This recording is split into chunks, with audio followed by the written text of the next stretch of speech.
Welcome to the InStory Show. I'm Devorah Spilman, your host, and our theme is what does it mean to expand into a new story?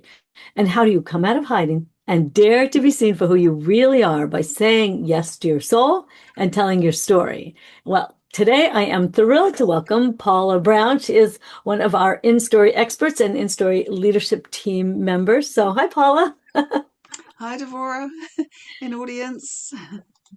All right, before we dive in, I'm going to read a little bit about Paula. Paula is a soul-spirited poet rooted in the sacred lands of New Zealand. She is the visionary behind Soul Dala Expressions, a sacred offering in the art of soul-spirited writing. Her work will invite divine feminine women to awaken, explore, and express the language of their unique soul. Paula honors women's sacred language and remembering. Through poetic reinterpretations and transformative writing and circle ritual practices, her work calls forth the sage and sovereign within us all. Ooh, it's so good. All right, so just like I'm asking everybody else, what does expanding into a new story mean to you? Okay, thank you, Devorah, for inviting me here and the introduction. So, what does it mean to expand into a new story for me? Uh, Very simply, it means living a soul led life,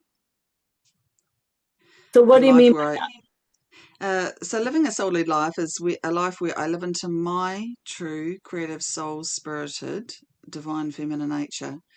Um, I listen to my soul, I feel it, and I become the language of it.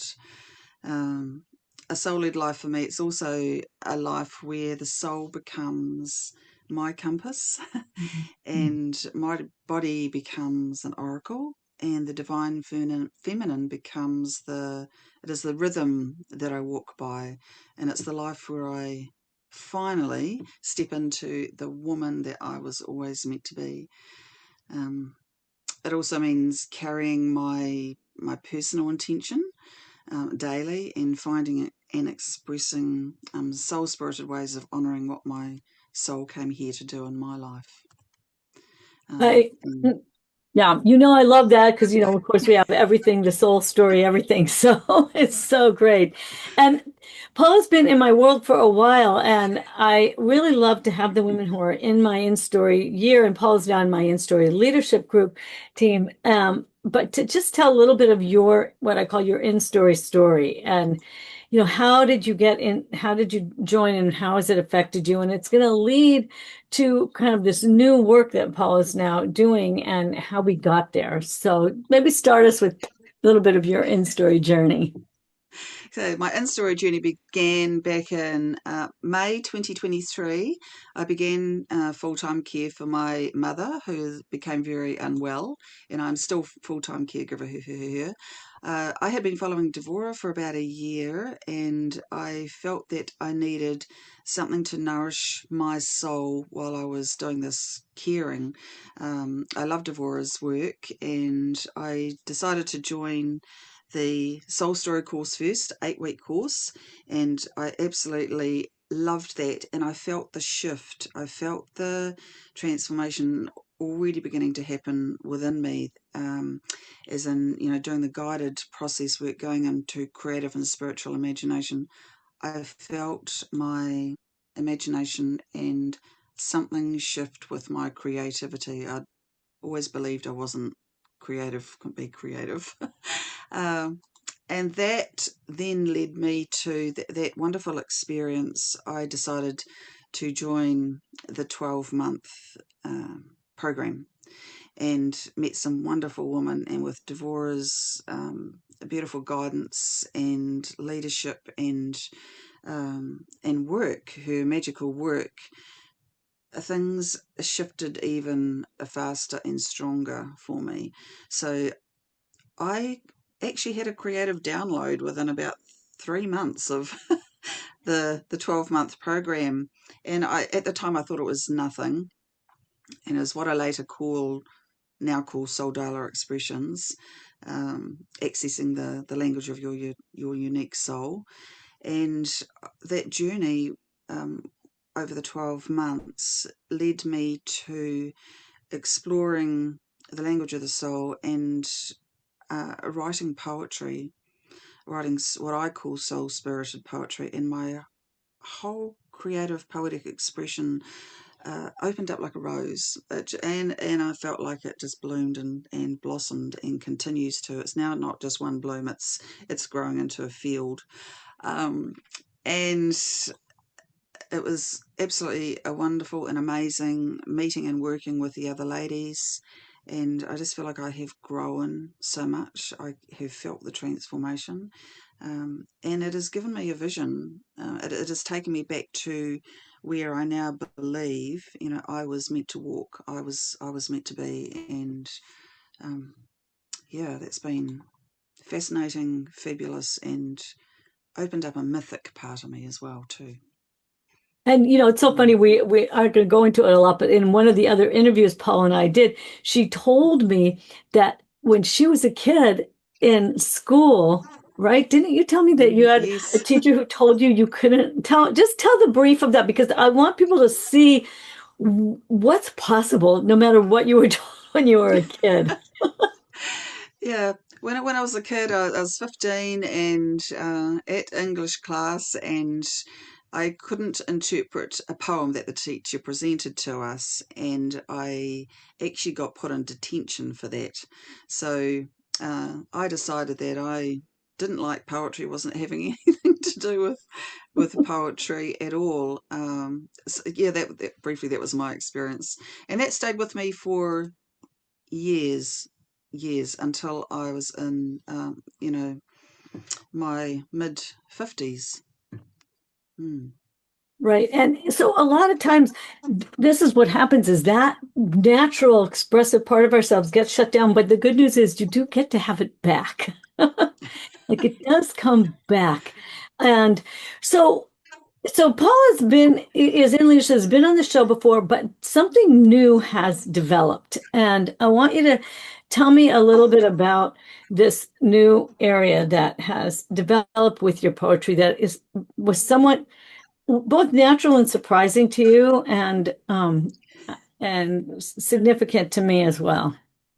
Okay, so this new area that developed for me is what I call soul dialogue expressions. It is the soul spirited writing. Um, and I love this question, Devorah, because it lets me name what I believe is my lineage and my vision. Um, it's the moment where I get to share and speak the truth of what Soldala Expressions actually is, and it's not as a definition, but for me, it's like a living field, a creative current that comes through me when we do this work, and it's a soul language, a sort of soul alchemy, and what I call a soul listening realm kind of thing. um, it's a way of writing, creating that comes from the deepest part of the self, myself, at the moment, and I want that for other women as well. It's writing that doesn't begin in the mind, but in the body, in the breath, in the memory, and in the soul, and brings forth not just the language of the soul, they're languages of the soul. Images, metaphors, symbols, it brings those forth, and it's I access those through the in-story work that we do, and by myself as well. I call Soldala Expressions poetic feather and fountain creations because it feels like those two energies where there's the meeting of the wisdom of the owl, the feather, and there used to be the quills used to be the writing tool uh, for ancient peoples, and that was very beautiful for me. And also the fountain, the fountain is a symbol of eternal flow and waters coming from Mother Earth, but flowing up through and fountain pens. So then that transforming into fountain pen. So the writing. So there's all those little things in there that emerged for me as being symbolic of that. Uh, Soldala Expressions is, and it will be, a place where the divine feminine woman speaks through her pen. And today we'll talk about more where grief becomes beauty and where memory becomes ritual, through the writing of the pen, you know, with the language of the soul being at the flow of the fountain for that. Mm. No, it's so beautiful, but so all right. So talk about the most recent experience that you've been having when you had somebody who's been like a long, long time dear friend who is dying, and how this, without you realizing it, kind of came together with the soul doll and the poetic expressions and the language of the soul and all of that. So just tell us a little bit about this friend and who he is Okay. and what happened with that and where it's kind of going, because I think it's significant. Okay. So his name is John Wright. And he was a neighbour, a dear neighbour, living right next door to us. I met John in 2008, and over time, he taught me a lot about gardening. And anyway, we became very good friends, with the whole family. And I used to call John my big brother, and his wife Rose my big sister. Yeah, so beautiful people. Very sadly, John was diagnosed with cancer in October 2024, and he passed away in October 2025.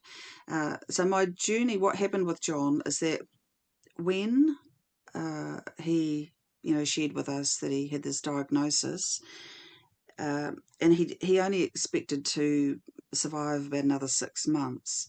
Um, but what I decided to do, yeah, I sat and I was listening to some music, beautiful music one day, and what came to me from my soul was to write a personal poetic eulogy. I wanted to express to him all the love that he had given me in my life and that I had felt from him, in appreciation of being a big brother, and helping me with the garden, helping me paint an outside of our house when my stepdad wasn't able to, and all the sharing and the good times and the laughs we'd all had as families together. And John was also a gentleman where you could sit and have a conversation. And I went through a really hard patch in Wellington. Um, my house actually caught fire, and I had a 3-year legal battle. But John helped me through with my stepdad with some writing of, how to work through that. So I had huge things to be grateful to John for.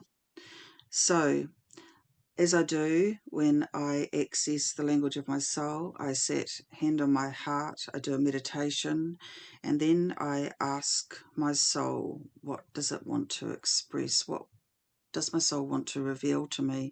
How can I express my love for John as a big brother? Um, so I wrote that poetic eulogy, and then I asked him and his wife Rose permission to read that to him, read that to them, share that with them when they were ready. And John said to me, Paula, yeah, I so want to hear that. Read it to me when I'm in bed and I can't get out of bed any longer. Mm. So that Wow. was his wish. Yeah. So I did that, and I also did another couple of things, Devorah. I also learned that John loved poetry. He read poetry. I didn't know that about him. I learned that he had been a sailor for 25 years, a cook on sailing boats for 25 years. So I and he was Welsh was his ancestral lineage, and I have Scottish lineage. So I decided to look for a Celtic poem. So I found one, and I call it, actually in poetry, call it a found poem, and then I change some aspects of it, but it was about sailing, and it was about sailing off into the sea to be with the Lord. Wow. Um, so it was really, really beautiful. And also, I chose the lyrics of a song which is called "The Secret Garden," because gardening had also been the thing that we'd all shared as well. So, and it was called "The Secret Garden," but the actual lyrics of the song was about walking with someone when their soul returns and wishing them well on their way. Uh, so that day did come, Devorah, and I went up to the house. His wife had invited me to come up. So I went up to their place and I spoke a little ritual before I walked into the room, spoke a prayer, and then by this time, John had just gone into that not speaking phase, which actually lasted about 3 weeks in the end. However, I sat at his bedside. His wife was there, his youngest daughter, and a dear friend, and I spoke these three things: this poetic eulogy, this poem, and the lyrics of the song. And it was very, very moving. And the ladies were all in tears. And at one part, I thought they might want me to stop, and they said, "No, please carry on, please carry on." And John squeezed my hand, about 4 times as I was doing that. So I knew that he was listening and could hear. Wow. And yeah, and then I kissed him and I said, farewell. Um, and yeah, that was a very beautiful, moving moments. And with his wife as well. And his wife and daughter asked me to read that sailing poem to everybody at his funeral as his last blessing. So that whole experience, and I can feel the emotion of that Yeah. as I speak. Um, Yeah. and yeah, it was very beautiful. So that was something new for me doing that, and I knew that was born and birthed from the work I'd been doing with InStory and with what my soul was wanting me to bring forth, um, and poetry group, and then I was so interested in what I had done, what had just happened. I actually went and did a little bit of research on rituals, ancient rituals, what priestesses did when people were dying and passing over. But the other important thing I learnt, which I didn't do but I will do next time that situation occurs, and it may be at my mother's, is also speak a blessing. If I'm present when they pass over, actually speak a blessing to, call in, circle in the gods and goddesses to hold us and carry their soul, and just do a lovely. I've put that in the free gift Hmm. for everybody. That's beautiful. You know what? When you first told this to me when in one of our leadership meetings, I was, or maybe you took it a couple of times when I was so moved because you did this for somebody else, and I I have this expression when something feels very significant to me, and when I'll say to the person, "That's a thing," Mm, and that has weight, and I'm like, Paula, that's a thing. And when I say that, what I mean is it's something more than it was just in the moment. It's not done. It can be turned into something that can help others, can be shaped, can be formed, and can be followed through on. And a lot of times I think when I have that and I say that to someone, they don't necessarily see it that way yet. Because when something happens to you kind of organically, it just feels like this is just what I did in the moment. I mean, that's all it is. So mm, you can say what happened to you when I said it, because this is part of what happens when you do work together. It's like, Paula, this is a thing. What I mean by that is you have something you can teach to others that will help, because you talk about this too. So often there's this terrible silence and nothing to say. mm.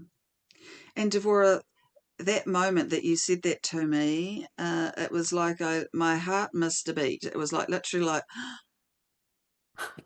and I just sort of went into um, that space of, oh, oh, that can actually be a thing.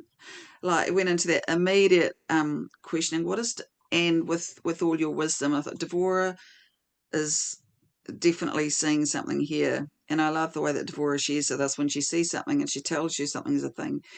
You know something's a thing, but you haven't connected with that quite yet. So it was that oh moment. um, and I had to go. I went away and reflected on that. I had to go away and think about that. And Devorah's words kept ringing in my ear. Paula, that's a thing. That's a thing. Um, and then we spoke about it again. And so with your encouragement, Devorah, that really cemented and anchored for me. Yes, this is a thing. And and then I had a dream one night about this way of being with the people dying, and so the next thing that happened, my mum's best friend was also in the process of passing over, and I was sitting beside her bed, which I literally did later, but it was like she came to me in the dream and I was sitting holding her hand at the bedside, and I was there alone. And that actually happened, um, like when Mum and I were going and visiting her best friend of 26 years, and my second mum, I called her. She was in bed, for about the last month, and Mum and I would go each week and sit, and I would read her poetry, nature poetry, because she loved her garden, loved her flowers, and that was the thing that we talked about the beauty of nature and Mother Earth. And so on the very last day of the visit, I went. We got a call from her daughter in the morning and said, "Mum wants to see you and Jan." And by the time we were ready to go, Mum was feeling very unwell. And so I went by myself. By the time I got there, she'd gone into that already, like that unconscious, no longer talking stage. Um, and yes, I sat there for an hour and read her this poetry and held her hand and kissed her forehead as I do with people, kiss them. And I had that whole hour with her by myself, Wow. reading and saying my farewell. My last words were to her, Carol, thank you for all the love that you have given me in my life. Wow. Wow. Wow. Well, I think that it's Mm. if it gives you a way to connect that's so meaningful because people don't know what to say. And this idea of Yes, looking for poems is just such a brilliant thing. yes, yeah. It is a beautiful, brilliant thing. Um, and then once again, her daughter invited me to read a poem. I wrote a poem about friendship, for at her funeral service. So, uh, yes, this whole language of the soul. Poetry is the language of the soul. Yeah, it's very beautiful, very magic, and it's just moving and touching, and it's a feeling like no other for me. Uh, and that's the ritual. That's the ritual part of Mhm. it. Mm. Right, It's right. Because when in specific mm. moments we need ritual, right? And so this process of able to Yes, bring poetry into yes. or by the side of people who are dying is something that I have never heard anyone talk about, and I think it's profound. Mm. And it's so wonderful with InStory to be with the other ladies that have their ways of being creative and share from their soul, and each week we do this ritualistically. This is this is also the what I term, this is the in-story pilgrimage for me. It's more than a journey, and it's a wonderful work that takes you to places that you never envisaged, never thought you could go, and it awakens something in you. It helps bloom something within you. So and then so then you can take that to the world, to other women too. As your beautiful saying that you step out and help somebody else in the world. Um, mm. Lead with our Yeah. light. Lead Yeah. with And our I, light. right. Your A adage. 100%. Yes. Lead with your light and lead in your lane. Lead in your But lane. sometimes you That's the one. discover a new lane. Yes. All right, so tell a little bit about the free gift you created to help people to tap into how to use this poetry, this soul, spirited poetry with people who are dying. What a gift.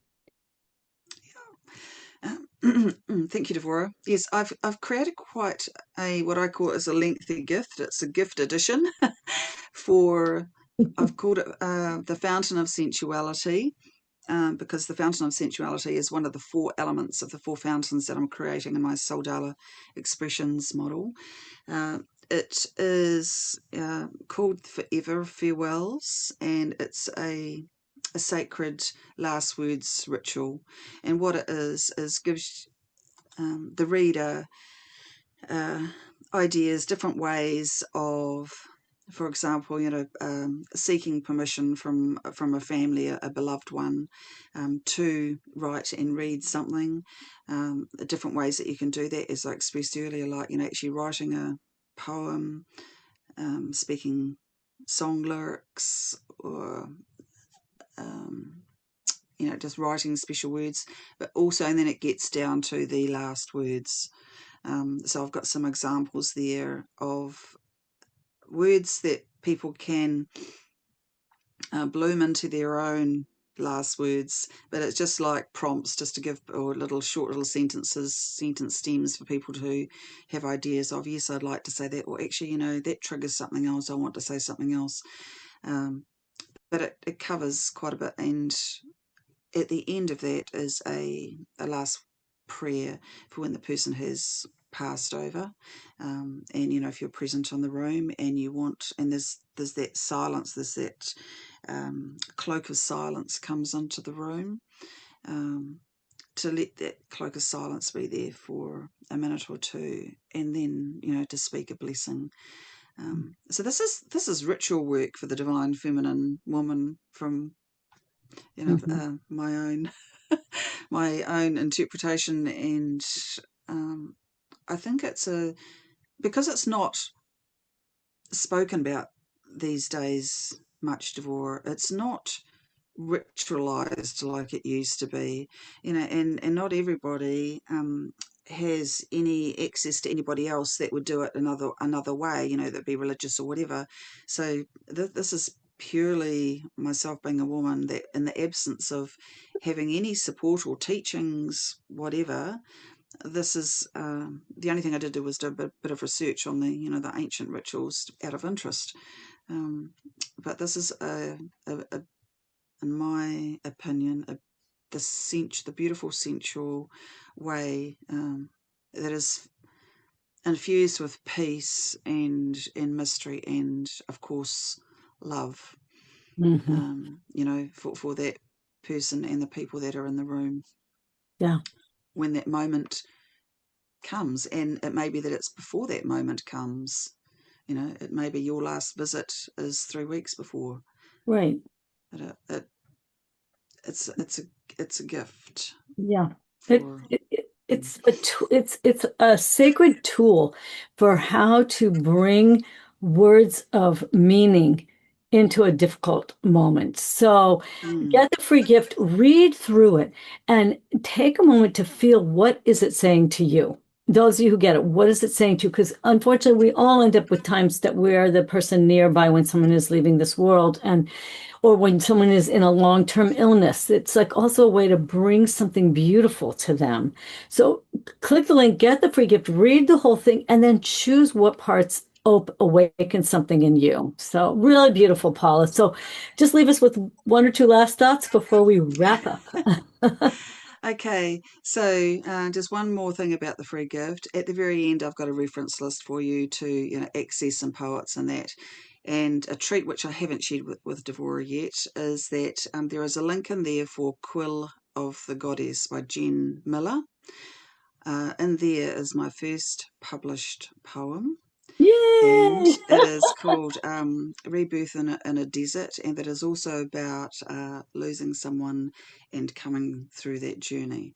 Yeah, proud, very proud of that, and I hope that you find something in the gift that helps you on that journey, to saying your final farewells to someone. So my final word is yes, live into your true creative, divine, feminine, soul spirited nature. Yeah, soul spirited love and cosmic blessings to you all. Thank you. Thank you. That's so awesome. Oh, I can't wait to go read your story and see it in that book. That's so exciting. It's true I haven't seen it yet. All right, everybody, grab the free gift, take it to heart, and see where it leads you. And as I always say in farewell, remember to go out in the world, share your story, live your purpose, and be a blessing. Bye, folks.